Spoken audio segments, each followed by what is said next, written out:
Good morning, Unity family. Reverend Patricia here, and I'm so happy to be sharing a message with you today. My message theme is, what is your showstopper?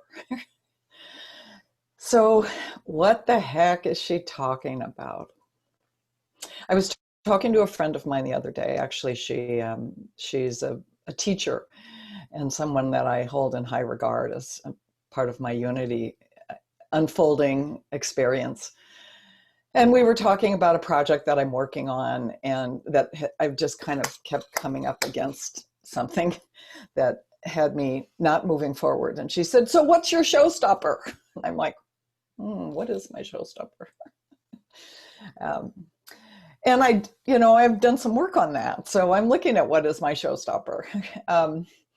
I can't say it's COVID, but I think for a lot of us, we're thinking that having this time is just stopping us in our tracks from whatever it is that we're called into in the world. And I want to say that I believe that's not the truth. So I'd like to share, first of all, I'd like to share a story that I read in a book by my teachers in India. The book is The Four Sacred Secrets. And I've been teaching this book over time. And there's a story in there that I just really found so relevant to what I'm talking about today, and also relevant in so many different areas. The story is about an Indian man. His name is Sunil. And when he was a young man, he decided that he wanted to leave his village and move to Mumbai and get a job in Mumbai instead of continuing on with the education that his family had planned for him. And so he went to his family and he said that this is what he wanted to do. And his parents were very upset. They didn't want him to do that. But he went anyway, and on the condition that if he went and got a job, he would send half of his salary home to the family every single month. So Sunil went, got to Mumbai, and needless to say, living in a great big city, coming from a village, was a huge shock to him. And he called home and said, "Big mistake. What was I thinking? I want to come home." And his father said, "No, this was your decision. You will stay." Sunil would call every day trying to get his parents to let him come back home, but his father was having none of it. So Sunil stayed, and over time, he developed this kind of an obsession to really prove that he could financially be strong and self-sustaining, to the point that he ultimately, 8 years later, ended up moving his family into a home next to him and basically financially supporting his family. He got married, had a daughter, got divorced because, as his wife said, "You're never around." He was so focused and so aggressive in his need to prove himself, is so ambitious in his work, prove himself that he could do it, that he got a divorce. He didn't really have much contact with his daughter, and finally his wife actually moved away, and he would see his daughter maybe once a month. He would go see her for a short period of time. So his parents lived next to him, and he was financially supporting them, but he was very bitter, didn't like to be around his dad. He would just get irritated when he would be listening to his father talking. At any rate, he had an experience. He had a spiritual experience. He had we'll call it a come to Jesus experience, where he got to see what actually was happening in his life. And he got to feel the hurt that was driving his life, and had been driving his life since he had gone and moved into Mumbai, and how that hurt was really causing so much distress and so much pain for him. He wasn't a happy man at all. And upon seeing that, and upon moving into a higher awareness of his consciousness, everything shifted for him. Everything shifted for him. He reconnected with his family. He actually reduced his work hours, moved to the city where his wife had taken his daughter, so that he could be with her, had his daughter once a month. For a whole week he spent time with his daughter. And whereas before she was kind of stilted in her conversations with him, didn't really want to spend much time with him, The first time they got together, he had that experience, but then all of a sudden he had this opening of wanting to listen to his daughter, to all the things that were going on in her life, because he wasn't so preoccupied with himself and his own obsession to kind of prove himself to anybody. And what ended up happening is his daughter went on and shared for such a time about her life, and felt so excited to finally have a father. He said what would happen, he would go to pick her up from school, and he said he had a pain in his chest because she would run so hard and jump into his arms every time she would see him. So this story had such an impact on me because it made me realize how our inner hurt can cause a kind of a cascade of obsessive behaviors that we try to prove ourselves to other people, cause disconnection in our relationships. Clearly in this man's relationship, there was huge disconnection. And what had to happen for him was a spiritual awakening. He basically moved into another state of consciousness to be able to see what was going on. His showstopper, what stopped him from living a happy, successful life, was this feeling of hurt that he was carrying on. And he was building his life based on this feeling of hurt. So what came to me when I was thinking about this idea of the showstopper was a Bible story that I've just been chewing on it this week. And I want to share it with you because I think we often attribute this story to mean something about healing in the sense of physical healing. But for me, this story has so much to give us in our life right now. And it's the story of the man at the Pool of Bethesda. It's in John chapter 5. And I'm going to just read, and I'm going to read from the King James Version because there's a little twinkle piece in there that really kind of gives us a little bit more insight into this message from a metaphysical point of view. So this is the story, John chapter 5. Now there is in Jerusalem by the sheep gate a pool, which is called in Hebrew Bethesda, having 5 porches. In each of these porches lay a great multitude of sick people, blind, lame, paralyzed, people waiting for the movement of the water. For an angel went down at a certain time into the pool and stirred up the water. Then whoever stepped in first after the stirring of the water was made well of whatever disease he had. Now a certain man was there who had an infirmity 38 years. When Jesus saw him lying there and knew that he had already been in that condition a long time, Jesus said to him, "Do you want to be made well?" The sick man answered him, "Sir, I have no man to put me into the pool when the water is stirred up. But while I am coming, another steps down before me." Jesus said to him, "Rise, take up your bed and walk." And immediately the man was made well, took up his bed and walked. And that day was the Sabbath. The Jews therefore said to him who was cured, "It is the Sabbath. It's not lawful for you to carry your bed." And he answered them, "He who made me well said to me, 'Take up your bed and walk.'" When they asked him, "Who is the man who said it to you, 'Take up your bed and walk'?" But the one who was healed did not know who it was, for Jesus had withdrawn, a multitude being in that place. Afterwards, Jesus found the man in the temple and said unto him, "See, you have been made well. Sin no more. Let a worse thing come upon you." So this story, how does this relate to us in our life right now? Are we like this man who's been sitting alongside what's been known to be healing waters? Think of like the waters at Lourdes. People go to Lourdes and they drink the water. They put their bodies in the water. Or in Guadalupe in Mexico, healing waters. This pool, Fillmore calls it, it's like a place of transformation. But in this pool, just imagine there are these porches all around, or porticos, and there are people who are sitting or lying down all around this pool of water. And in this case, this man has been there 38 years.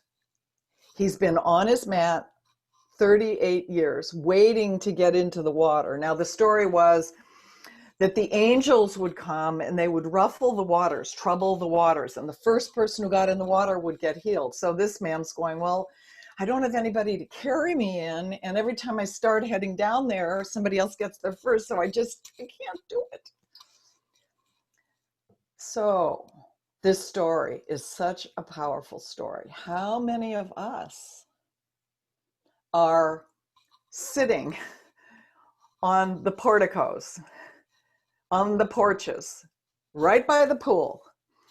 So it's interesting because Charles Fillmore talks about this. 5, whenever there's 5, it represents the senses. It's our senses. It's that part of us that is, let's just call it the human part of us.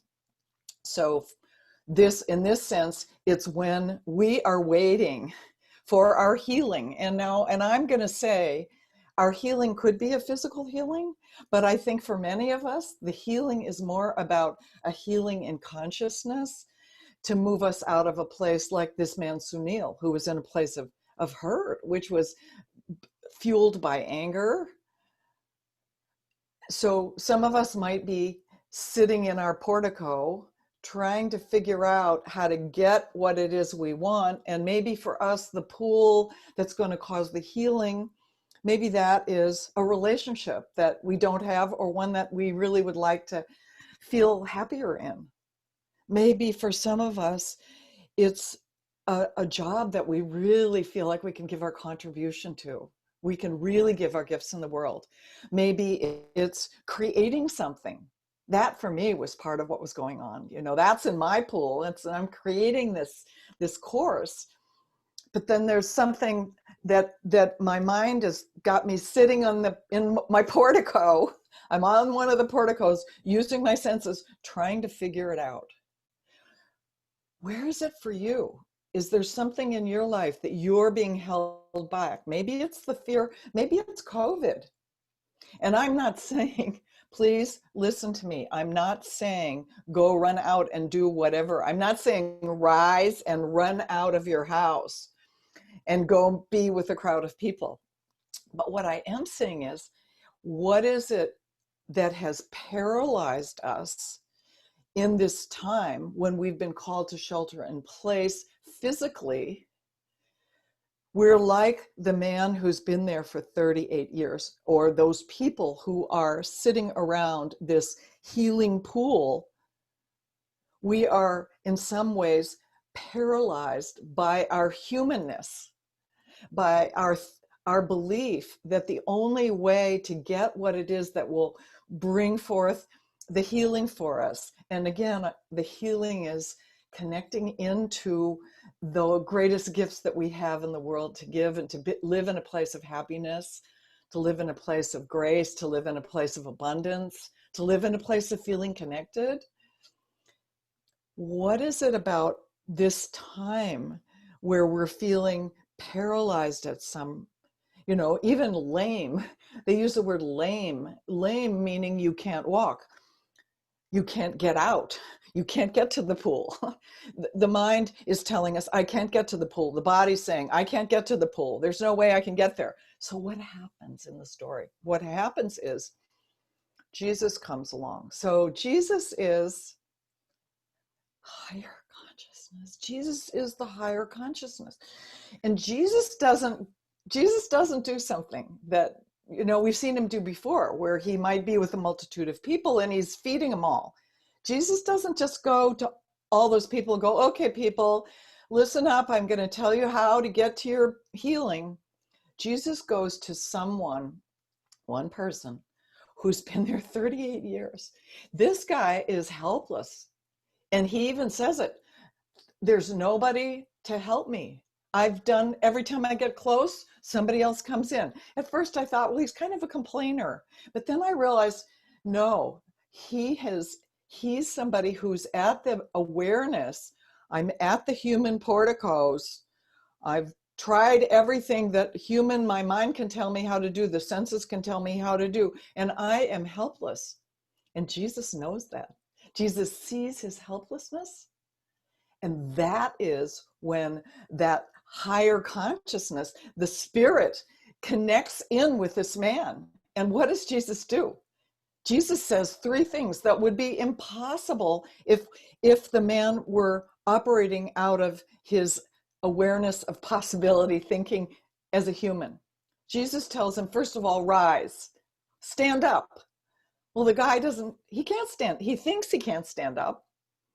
And then he says, pick up your pallet. The pallet would be like the piece of some cloth or some sort of cushion that the man had been lying on for 38 years. Jesus is interesting here. He doesn't say, oh, well, I'm going to give you some healing words. And if you say these words over the next few years, maybe you'll be able to get into the pool. Or I'm going to have somebody come and bring you some food. You look really hungry. Or, boy, that pallet's really dirty. We need to get you a new pallet. He doesn't deal with any of the physical things around, does he? He goes, rise, pick up that pallet. And later we see the guy walking through town and he gets grief from the priests because he's not supposed to be carrying anything on the Sabbath, because that's one of the rules. At any rate, pick up your pallet, get rid of that thing that is keeping you stuck in this place of physicality, and walk, move, get out of here, keep going. It's not just about standing up to have the healing. It's about getting rid of anything that might be your fallback in case it doesn't work, and keep moving. It's kind of like, the fallback is like somebody who says, oh, no problem, I can stop smoking. I've stopped 30 times. Because guess what? There's always that pack of cigarettes hidden some way just in case it doesn't work. That's part of what this whole teaching is. The teaching is we have to be aware of the helplessness that this man had. We have to be aware inside ourselves when we have done everything that we think we know how to do. When we have used all of our best belief systems, our best affirmations, our best practices, we need to be willing to call upon that higher consciousness of the Christ presence. And it's in that sense of helplessness in a way. I've done all the things I know how to do. It's not about me anymore. It's about the Christ presence within, the I am presence within, the divine presence within.